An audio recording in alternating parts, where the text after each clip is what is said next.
What's going on, guys? Belair here. Enough dilly-dallying. I've been sitting around, I gotta tell you, before I hit record, I've been sitting here for probably, you know, 30 minutes trying to get this set up because I want to do it right, guys. I feel like you all deserve it. If I'm gonna bring you something, I want it to be good. And today, as I'm sure you could guess, I don't know what I'm gonna put the title as. We're gonna rank all 48 players that are gonna be at the World Championship. Um, a couple quick caveats that I think are important. I'm doing this like big board style. Like if every player was a free agent and we were just to do like a draft, this is probably like the order that I would put them in, like, based on order of availability. If you know what I'm getting at.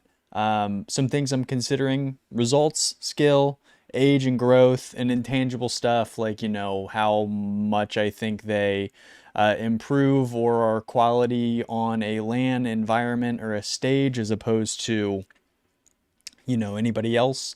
And finally, this is a little different than like Johnny Boys. I think what they do with theirs is it's based on like a projection of what will happen at the World Championship.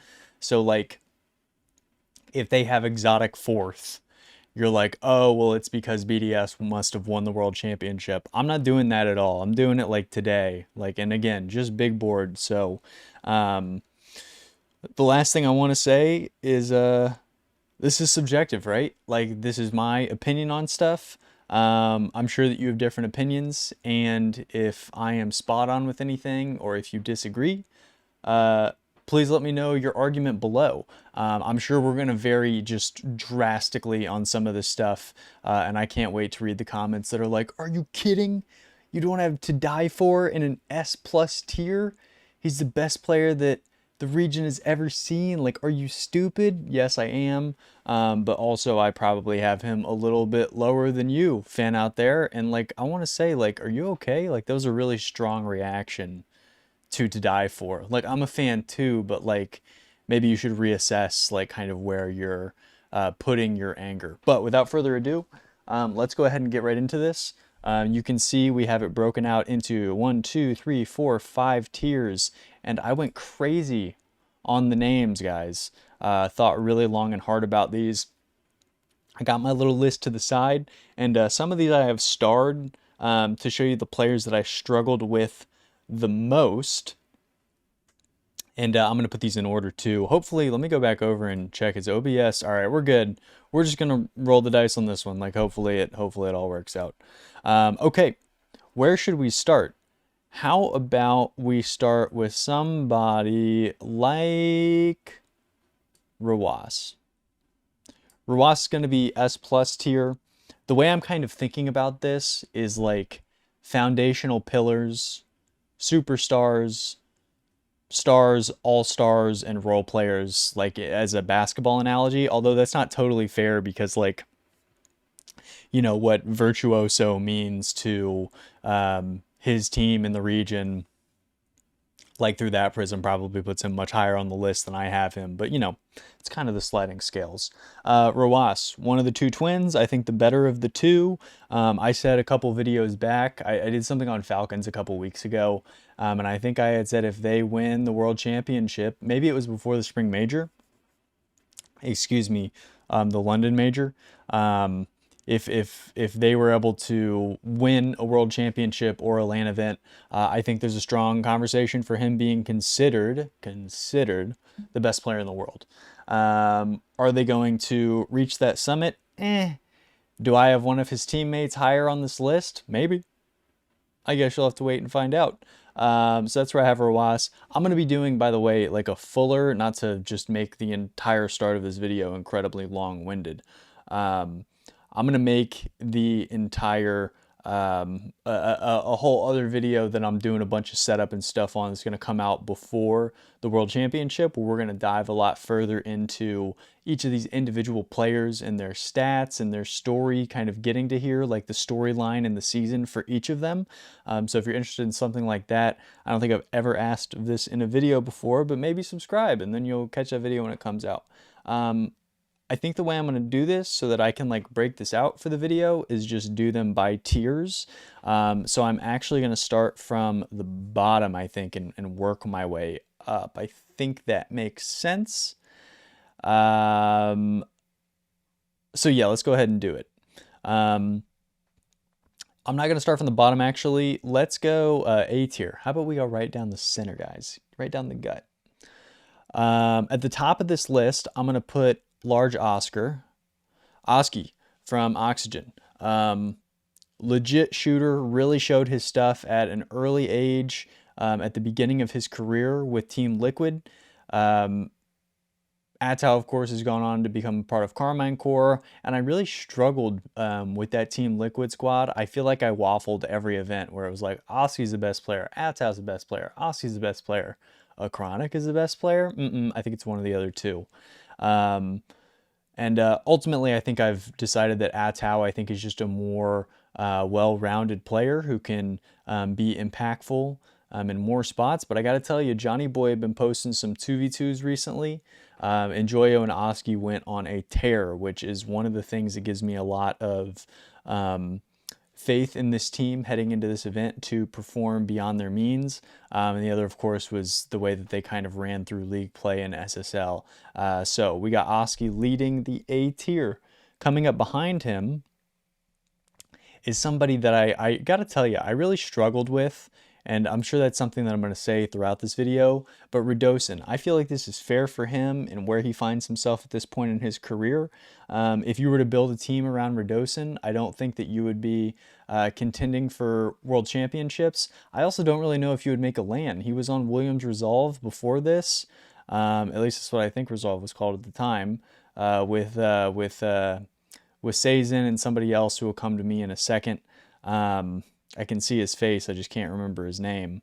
But, you know, I think Radosin is doing a ton of heavy lifting for this Vitality team. I just feel like he is definitely the third best player. Yeah, I'm going to dive into all these players a lot more in the future, so I'm trying to kind of find my pacing here with how much to say about them. And I'm sure he'll come up when we talk about the other two players on this list. So let's put a couple J's on the board next. We're going to put Juicy, the Copenhagen MVP himself, and then we're also going to put Mr. Joe Young here, former Moist Boy, former Team Queso standout, and now he's on Oxygen. And like I said with Oski, this team is sick. I definitely think the two of them, Joyo and Oski in particular, are one of the best 1-2 punches that we have to offer. The question with them is just consistency. You know, there's some events where they go round 5 and they're out. There's some times where they'll sweep through the Swiss stage and look dominant. And it seems like they're one of those teams that sometimes, can start slow out of the gates, which you know, at this point in the competition, at this point of the season, rather, inconsistency can really be the death of you. So that's about where I have both of them. Juicy, I feel like, is a weird case where he, of course, was the Copenhagen MVP. They won a major this season already. But did you know that he's the lowest rated player out of all 48 coming into this competition? That really took me by surprise, 0.94. And I don't know. I just feel like Juicy, sometimes you kind of forget about him. We don't really see him get it going like he did in Copenhagen very often. And I think that his situation is really helpful to allow him to come up with those high quality results. We'll talk further about Itachi and Seiko in this video, but I just think that he's the third best player on the team. And as I start to structure these, you know, it's kind of one of those things where would you rather have Juicy or Joyo? I would probably take Juicy. Would you rather have Juicy or Radosin? I think I would rather have Radosin, and that's kind of the theme of the big board, right? And of course, this is sliding scale for you watching at home. Like, you could think that Joyo is better than all these dudes. More power to you. Okay, two more. This is actually, I think, the smallest category I have. We're going to find Chronic.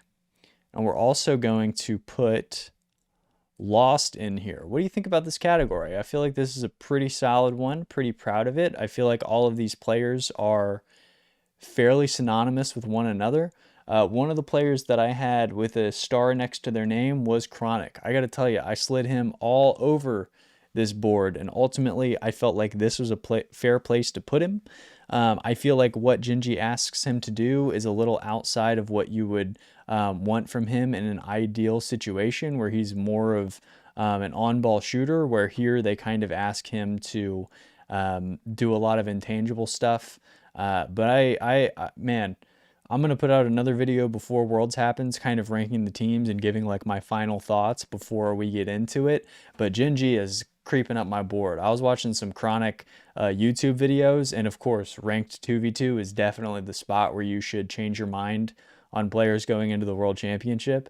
But he just really looks on form right now, and I think confidence is just I'll beat the drum over and over again. I think confidence is huge, and preparation coming in and kind of how you're feeling going into an event is oftentimes more important than your skill. And I feel like Chronic is looking loose and looking composed coming in here.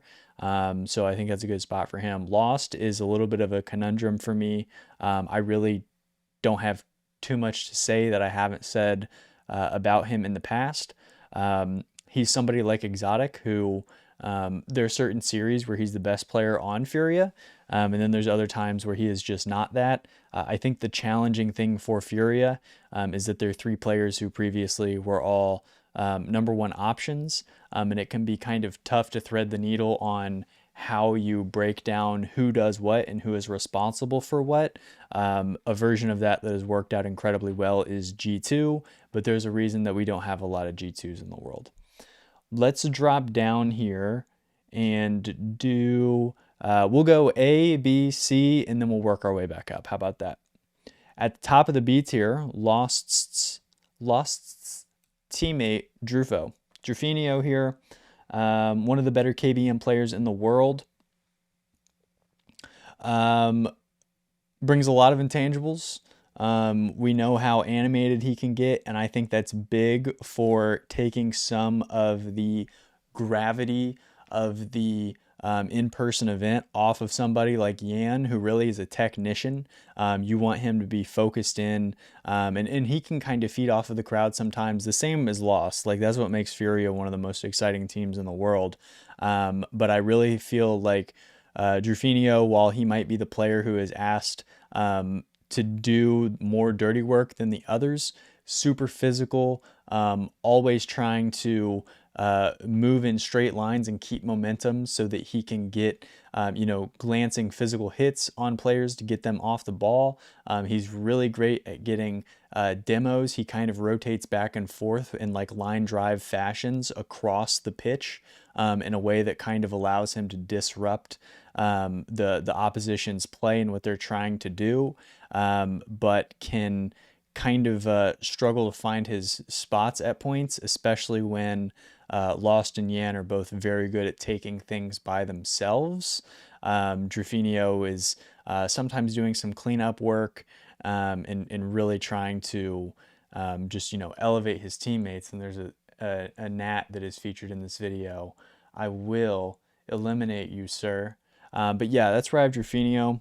Right behind him is one of his Brazilian compatriots, KV1. Huge fan of KV1. Honestly, the thing that hard caps him here is just Team Secrets results. If he was in Drufinho's spot, maybe I would think higher of him. But as you can see here, this is kind of a Sam sandwich here. Pun not intended. So next, I have Calm. Let's get a couple on the board here. I have his teammate, Jnaps. Am I blind? Did I make a card for him? I did. There he is. And then we're going to kind of round out some old guard North American players here with Chicago. Calm, I think, is the best player on OG. I think he's the most complete player on this team. If they were to break things up tomorrow, the first phone call that I would make if I was the GM of another team, would be to calm. JNaps is, arguably in GOAT territory for all of the winning that he's done over an incredibly long and illustrious career. I feel like at this point, he doesn't have the same bag that somebody like Calm does. I feel like Calm can really burn you in a couple of ways. Of course, the demo numbers will continue to be there, but man, he has really ramped up his ability on the ball in a way that some people, like his teammates in Nolly and JNaps, just have not. When JNaps goes up into the air, maybe a reset, maybe something hard to kind of get like a pancake off the backboard, or maybe a ground pinch or something like that. But you're really not seeing any high technical, takes from JNaps. He's more of like an Al Horford, if you catch my drift. He kind of, is doing, some fundamental things, but he does them at an incredibly high level. And in Chicago, I just, I struggle with SSG as a team, and really, I felt like Chicago was at his best when he was a facilitator. He was a great passer, especially back in the day when it was like before they even picked up Atomic, like when it was JNaps and Drees. Those rosters would just rip passes from the sidewalls into the middle to find streaking players like right down the gut, and they would just rip shots on a net. I felt like Chicago was so good at facilitating, but again, his offense has kind of lapsed behind where I would say the current meta is. And also, as with all three of the SSG players, I really struggle with them defensively. Let's look around here. Let's put Monkey Moon here. I know, I'm kidding. We're going to put Archie here. And then we're also going to put Mr. Lachlan. And we are going to round out this group with Behead. I feel like these are the two best players in OCE. And, I've come a long way on Banana Head, especially recently. I felt like Super Lucky was clearly the best pioneer back when it was the two of them in Scrub. And I've come a long way on Banana Head. He seems to be a lot more composed in these big moments. Really impressed by what he's brought to Power as a scorer, especially as just like a solo scorer. Really great on resets, really quick in the box when, Power are really trying to force thing and it's just like a scramble in the box and they're trying to find, push people out of the way and just continue to. Banana Head can be a lot faster than you think he might be, just as somebody from the region. But Super Lucky, I feel like is still, I haven't seen as much of him as Banana Head, of course, but comparing the last time I saw both of these players at a LAN stage, Lockie's my favorite player from the region. And then Archie, one of the first videos that I made about Rocket League when I had switched over from making NBA content was about Archie. And it really was the video that made me want to keep doing them, because it was one of the first, like, you're making videos at the beginning and I was getting like 15 views per video. And it's like, all right, well, I don't really know if this is worth the time because I was editing super heavily. But to land the plane here on this anecdote, I made a video talking about how Archie, I felt like was one of the best players in the world. And of course, now you talking about me have seen so many more players and have a better understanding of the field. And maybe if I had my level of knowledge and understanding, whatever you want to call that level now, maybe if I had it at the time, I wouldn't have been as high on Archie.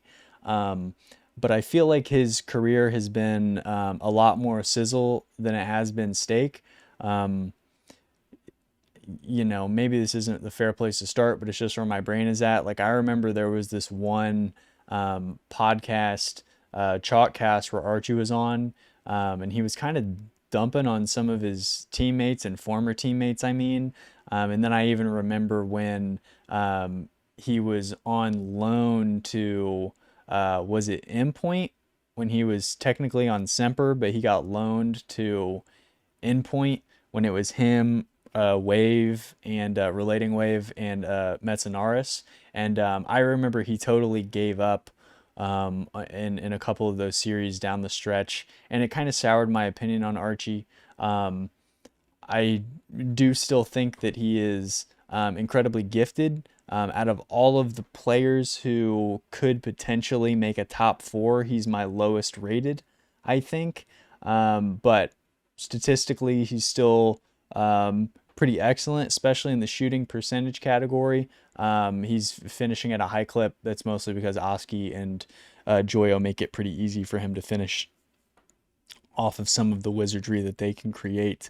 But I feel like Archie, maybe I have him lower just because of my personal perspective on him. But I like players who do the more work than talk.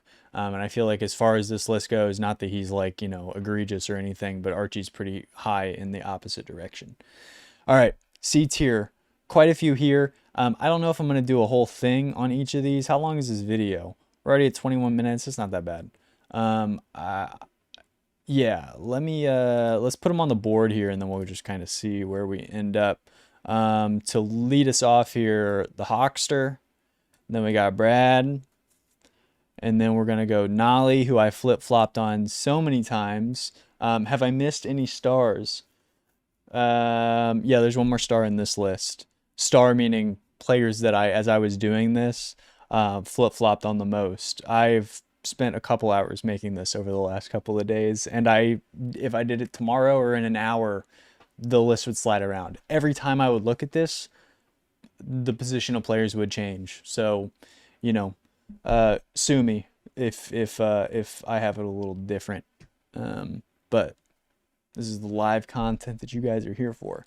Okay, Nolly, Fever, Tho, Mata, who I think I'm pretty low on compared to what most people would say, but I just don't feel like we've seen that much yet. Vert. Torsos is another star that I popped around on so many times, could not figure out where I wanted him. Amphis. To Die For himself. Max. Oops. There we go. Max. Fiber. And I think we just got two more. Oops. Snowy and Sweaty. Who stands out to you? Who do you want me to talk about first? Hawkster, that's what I thought you'd say. No, I honestly feel like that's a pretty fair spot for Hawkster. Honestly, there's even an argument for you could even there's probably some people. I bet he's gonna cause a stir because people really like Hawkster, and I get it. I bet some people would be like, I can't believe you don't have Hawkster like right here. Fine. I just feel differently about it. Can I get these back in order, por favor? Big Brad fan. I think I said this in a recent video. If I had a top 10 list, Brad might be on mine. Just big fan. There's some series where they'll win, and if you had never watched the RLCS before and you watch some of the series for Brad, you'd be like, is he the best player in the world? Sometimes he just really pops in a bright way. Yeah, Nolly. I feel like maybe it's a little prisoner of the moment, but I feel like every time I've watched an OG series this season, there's been at least one or two players from Nolly where it's just like, I think he definitely would have wanted that one back. Whether it's a back pass that ends up just being a turnover that turns into a goal, whether it's a big whiff in a spot that really throws his teammates in the rotation out of whack. Nolly, for everything that he is good at, in this situation on OG where they're trying to be methodical and kill you on transition attempts and be slow and kind of push the pressure up slowly but surely, this is where I would rank Nolly. If you would have asked me on the Gen G roster last season, Nolly would probably be like up here. I thought he was unbelievable. I felt like there was an argument for Nolly to be, the X factor of that Gen G team. What he was able to bring as an engine, as a facilitator, as a disruptor, it really was very like Mark by 8 esque back in the BDS days when they were dominating everybody. But just this season, I don't feel the same bite from Nolly, which maybe is just situational and I'm being silly, but that's why he was one of the players who I've moved the most while trying to do this exercise. Quick sip of water, stay hydrated. Um, Vert is awesome. Big fan of Vert. Just tough to put him higher up this list. We haven't seen him win. Gladiators are not really putting up big fights against all of these guys, so maybe if you switch his situation and he was on SSG instead of Chicago or whatever. Of course, the situation informs the perspective on all of these players, right? Like if you put, LeBron James on the Warriors, you'd probably be like, man, he still really got it, huh?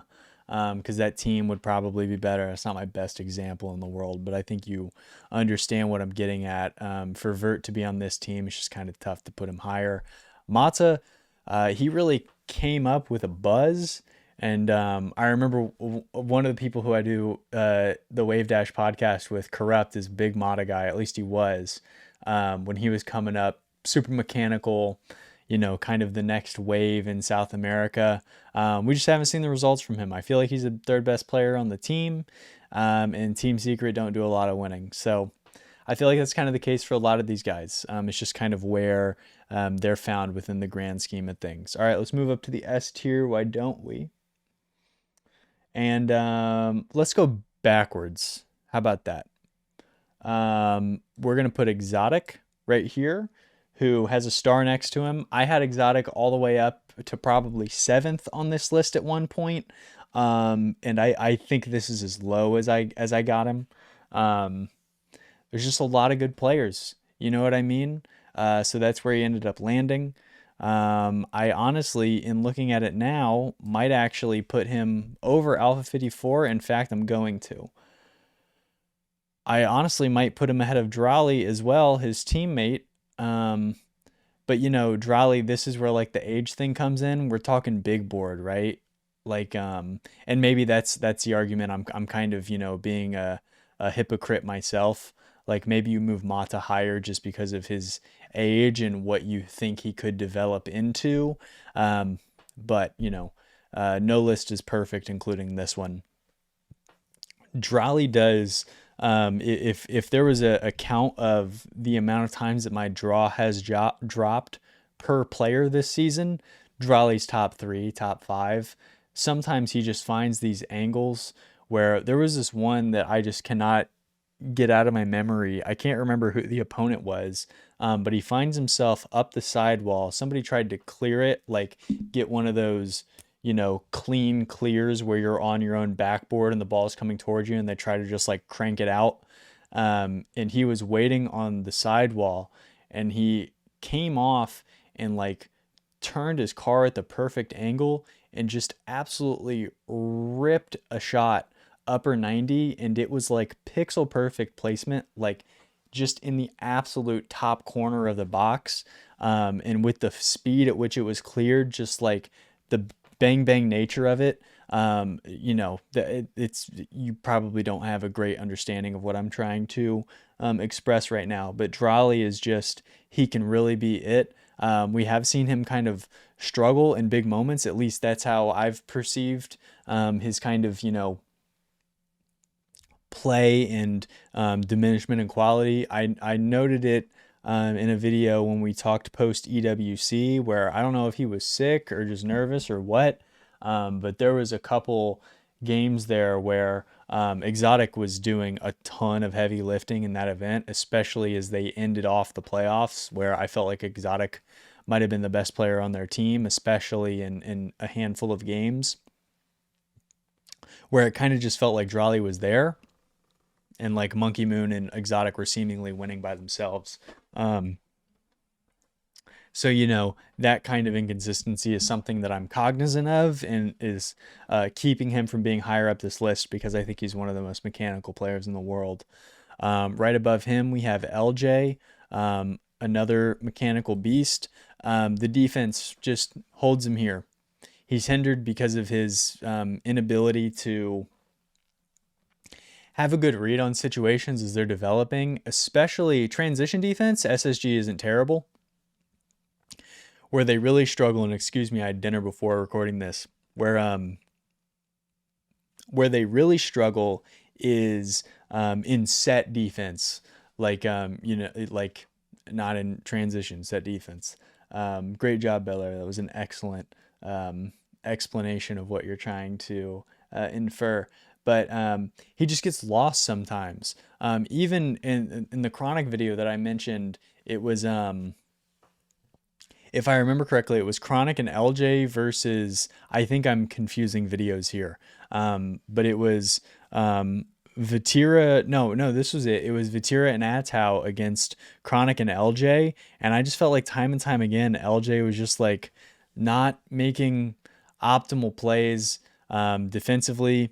He can get kind of easy to speed up, excuse me, at certain points. So is he one of the best strikers in the world? 100%. But I feel like this is a fair spot for him, especially given the players that we're about to put above him. I would take Yan over LJ. Although, there's a strong argument for LJ to be even higher than Yan. I definitely feel as though LJ is more consistent, but I feel like Yan's peak is higher. And if I were to try and win a championship game. I just feel like Yan is one of the most exciting players in the world. But, even as I'm saying this, I'm not going to make any changes. But, I could even have Exotic at the top of this list. This is where it really just gets into personal preference. Like, if you feel like Alpha is S plus tier, that one I might fight you on. But if you feel like all of these players are S plus tier, even if you're like, what are you doing, Belair? You don't have Redosin in the S tier. Like, a Juicy won the Copenhagen MVP. What are you doing?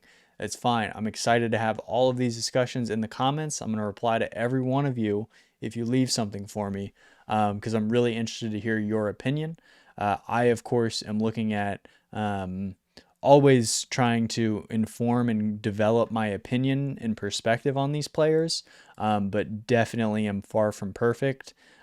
So always interested to hear what others have to say so that I can be more informed. I will never ever be opposed to changing my perspective on a player or a situation. That's just good old fashioned growth, baby. I'm not gonna stick to anything too hard. Although there might be a couple here in a second that are some hills that I will die on. Seiko, one of my big wins of the season was calling a Seiko revenge tour for this season. And they won a major. There's only been two of them, and Gentlemate's got one of them.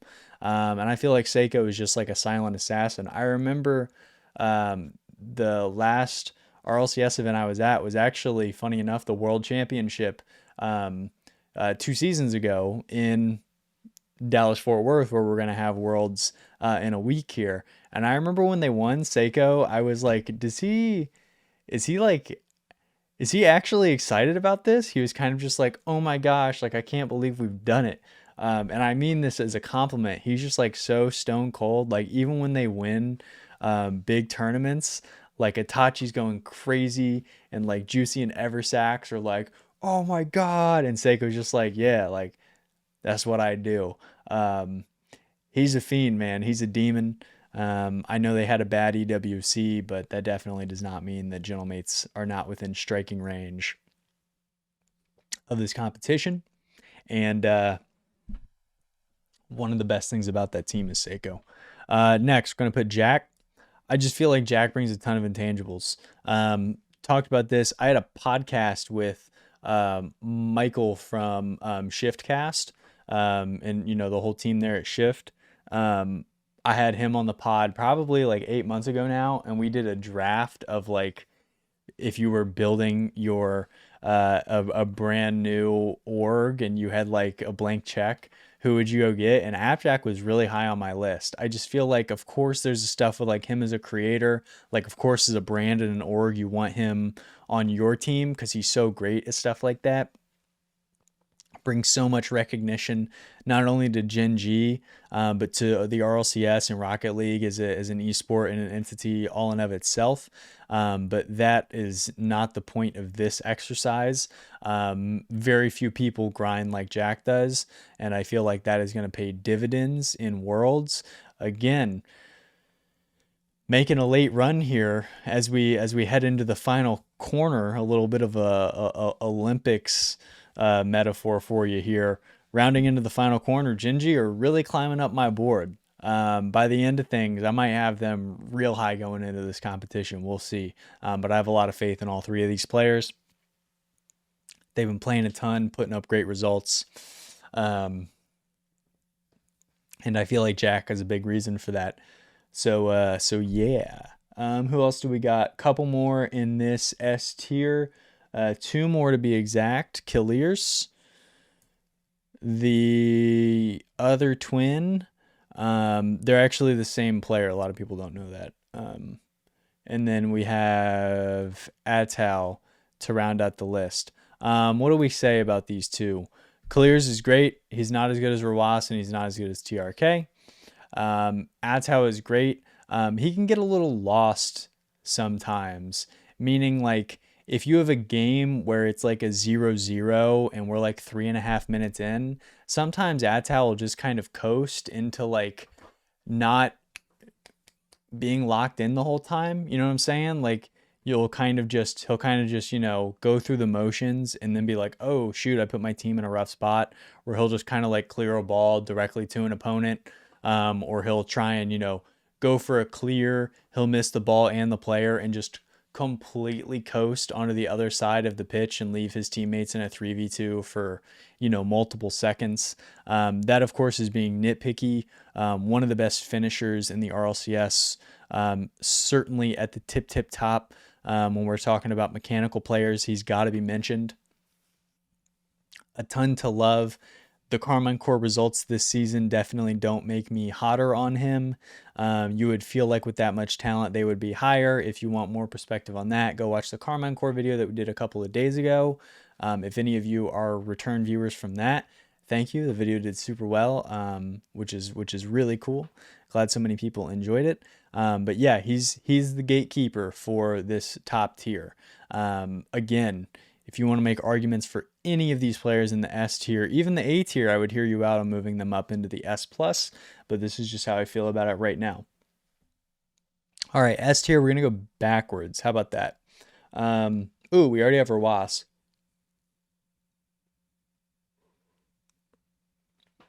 Sorry for yawning. Hopefully I cut that out. We already have Rawas. So let's build around him. Let's go lower than Rawas. We're going to go first killer. And man, I got to tell you, like when I said that I was waiting for 30 minutes to hit recording before this, if you could see, let me show you my notebook. I don't know if you can read this. I moved around this top tier so many times, just trying to figure out where I wanted. And then I have this on a Google Doc as well. Like this top group, really, like, just want to stress, if I did this, if I stopped this recording and then immediately afterwards recorded it again, I guarantee you this top list would be in a different order. This is literally just Belleair as of Wednesday at 11:18. This is how I feel about it. But that's the great thing about the RLCS right now. We have so much talent and so many teams who are within shooting range of winning this whole thing that, the subjectivity is just awesome. We all have different perspectives. The RLCS right now is like music. Like everybody can have their own opinion. That doesn't mean anybody is more correct than anyone else, except for T-Bates because he knows everything. Yeah, first killer is behind Rawas. I just feel like the results have been better for Rawas, but first killer is coming on really strong. He looked excellent at EWC. They swept Vitality. And First Killer was a huge part of it. They really have found their stride where I felt like at the beginning of the season, they were trying to fit him into the Nolly-sized hole that was left on the Gen.G roster. But over the course of the season, they have realized that they are at their best when First Killer is totally unlocked, not in kind of a glaring or jarring way like he was back in like the Rogue days where, you know, Turinturo and Taroko were basically just there as bodies, and First Killer would steal the ball right off of them if they were in the middle of a dribble. Definitely has matured and grown a ton since that point, but they still are at their best when First Killer is just trying to find that flow, as it were. So one of the best in the world. If they were to win a title, he would be right back up into the conversation where he was left off last season, which is a top 5 player in the world. Below him, I'm going to put Daniel. And then we're going to go Rise, and then we'll build up from Rawas. Rise, Itachi, and at the bottom of this S plus is Atomic. Talked about Atomic yesterday, or maybe the day before, but I can't believe, like, isn't it crazy that Atomic has one of the resumes to be the best player in North America over the last, 4 or so seasons, has made it to a grand finals, won a LAN event with G2, and was clearly their best player. It's so funny if you look at last season to this one, where like a roster of JNAPs and Chicago, who are on lesser NA teams, Atomic was leading that team to incredible heights.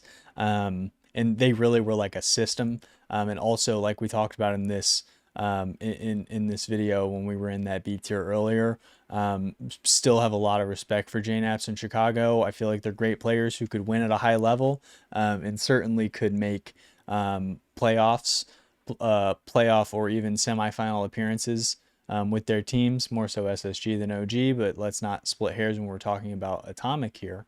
But it's wild that a player of his caliber has so willingly accepted a third banana role on this G2 team. Daniel, I think, is possibly the best 3v3 defender in the world. He's a brick wall sometimes, and if you look at scores where G2 commonly are keeping their opponents at 0 or 1, or if they really rake out 2 goals, and the reason why they don't get 3 or 4 or even 5 put on them very often is in a huge way because of collective defensive efforts. But Daniel is incredible. Rise, we just talked at length about in our Carmine Core video. A great leader in the same vein as Jack. I think I would choose Jack over him if I were looking for someone to give like a motivational speech or like, lead a group of men, or, some like proverbial military situation. I don't even know. But I think Rise showed his ability last season as a journeyman, where he went between multiple organizations and clearly and instantaneously improved their results from what they were before him. And then when you see him leave, the teams have worse results. So the Rise impact is clear and obvious in a way that it's not always with other players, because you have the same roster for a full season or whatever. The Rise impact was blatantly obvious. And also, when I was talking about Rise in the Carmine Core video, his ability to create easy goals, especially at this point of the season where there's so much pressure, all the eyes are on. This is for all the marbles, all the money, all the glory, how you'll be, remembered moving forward, where all the pressure is on. Rise is able to rise to the occasion and get an easy beat pass two, and then finish a dunk. It looks simple. It's not the flashiest stuff in the world, even though he does have a bag, but he just has this knack for scoring in situations that require it. And I think that that is just out of all of the factors and the tangible and intangible things that comprise elite RLCS players, I feel like Rise checks off a ton of boxes for what I would look for in the optimal, kind of build a player for RLCS action. Itachi, consummate leader in the same sense, connected to the ball. A fact about Itachi that I haven't forgotten is that last winter, after Carmine Core looked great in the fall to get the season started, Itachi came back with clearly took a bit of time to work on his mechanics, was really flashing some crazy stuff, and he was the best. He was the number one goal scorer for Carmine Core in that winter split, if I remember correctly. I of course could be exchanging the splits or whatever. But Itachi, I just feel like if you look at these teams on paper, the fact that Gentlemates were able to win one, it's very Genji of last season-esque, where they're not the most talented team in the world, but somehow they do it. And Itachi is really the connective tissue that was able to get Juicy going, that enables Seiko to be the incredible striker that he is, and also Itachi's ability as a midfielder, as somebody to possess the ball, change the pace of play, and just, all the stuff that doesn't always show up on the stat sheet, I feel like he is elite at. And we already talked about Atomic, so let's move up ahead of Rawas. How long is this video, by the way? 46 minutes. That's a pretty good one. All right, let's finish this off. Who is ahead of Rawas? We're going to go Monkey Moon. Star next to him really moved Monkey Moon around a lot. How on earth are you winning 3 straight regional qualifiers and winning EWC with Exotic and Drali? I just don't get it. I felt like Exotic was kind of the last, of the great French players to find a chair on musical chairs, as it were. Everybody else kind of consolidated to this is Vitality, this is Carmine Core, and then it was kind of like, all right, I guess Exotic is going to play with Monkey Moon, and they're going to pick up Drali. It just, I'm surprised that they have been able to perform at the level that they have. And I feel like a lot of it is due to the staying power of Monkey Moon. If they were to win this one, man, we just talked about this in the BDS video we did after they won EWC, but if they win this one, I mean, I feel like it's kind of wraps on the greatest player of this modern era. I feel like it's Monkey Moon. Won the World Championship the last time we were here in Dallas, Fort Worth, alongside, Extra and Seiko, which is crazy that was the roster. Am I tripping? Was that what the roster was? It was when they beat G2. But just the staying power of Monkey Moon, when he just finds a way to win, and I don't really know what else to say about him. The reason that he's not higher is because sometimes, and he's gotten better at this over his career, it's the same kind of rub that I've had with Atomic with a K, where if he's not having a good game or a good series, you as his teammates know it. Monkey Moon can really kind of seep in a negative way into his teammates and kind of, seemingly undermine their confidence, not intentionally, but just, his negative approach it's kind of Luka Doncic-esque. When he's not having a good one, you know it. But he's gotten a lot better at that. Above him, we're going to put Vati.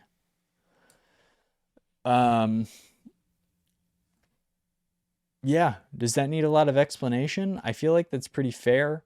He was the best player before Zen came along. Then Zen came along, he was the second best player. And he handpicked his roster over the offseason, and they missed a major.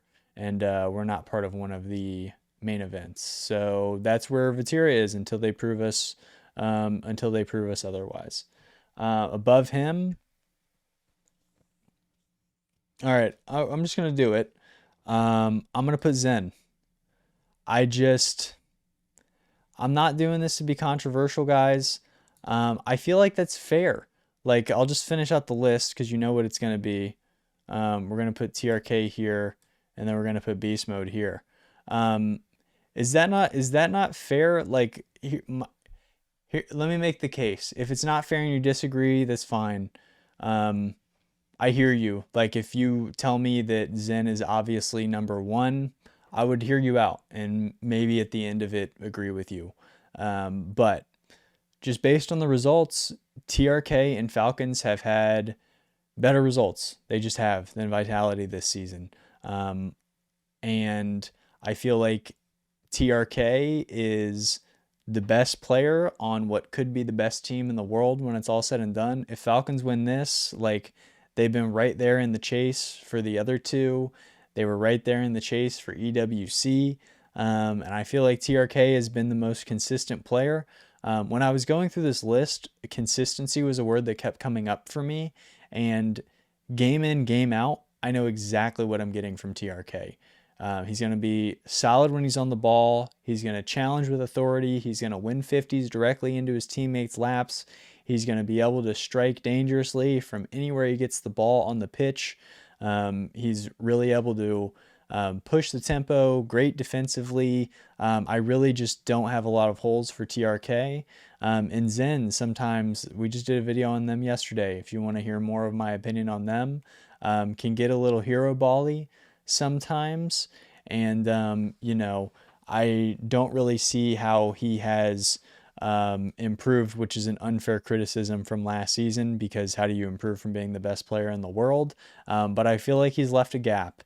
And with Vitality being unable to win at a high level consistently as they had last season, maybe it's just a little bit of recency bias. Maybe it's a little bit of, you kind of, after Nikola Jokic wins the MVP, you're less engaged with actually voting him the next time. I'm definitely probably treating Zen a little unfairly here, but I just feel like the results this season make this a very fair argument for 2 and 3. And Beast Mode, best player, best team, has the ability to become one of the faces, if not the face of the RLCS to a broader audience. Confident, articulate, well spoken, funny, all the intangible stuff off the pitch, a good interview. And on top of all of that, super confident on the pitch.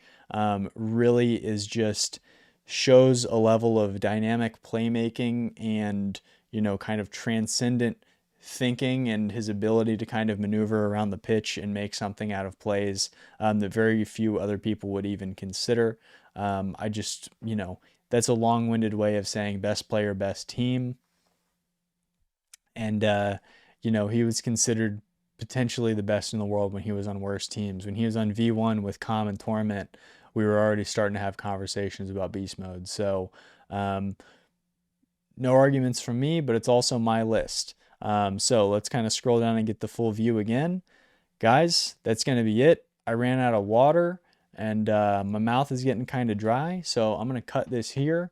I said tomorrow yesterday, and now I'm saying tomorrow again, but maybe it's going to be a day after this video. I want it to be really good, so I don't want to cut any corners on it.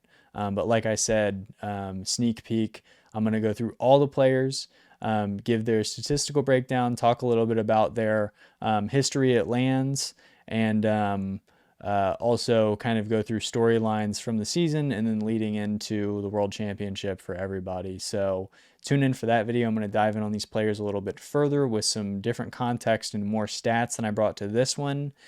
Yeah, thank you guys so much. Everybody has been super supportive of the videos. Nobody can complain about the FPS on this one because we're not watching film. But jokes aside, guys, again, just overwhelmingly appreciative of all the support that I've been getting recently. It feels super cool. But the thing that's been even cooler than people saying, the thing that's been even cooler than the channel growing is people saying that they really enjoy the content, because I want to make stuff that you guys want to watch. It'll be cool if these do well, but it really doesn't matter if the stuff gets a lot of views, but nobody really enjoys it. And I feel like there's a difference between just like passively watching something and like enjoying it. And it seems like people have been enjoying the content, which makes me super excited. So again, guys, thank you so much as always for taking time out of your day to sit here with me and get more excited about the World Championship coming up. Hope you have a great day or night ahead. And until next time, guys, take it easy.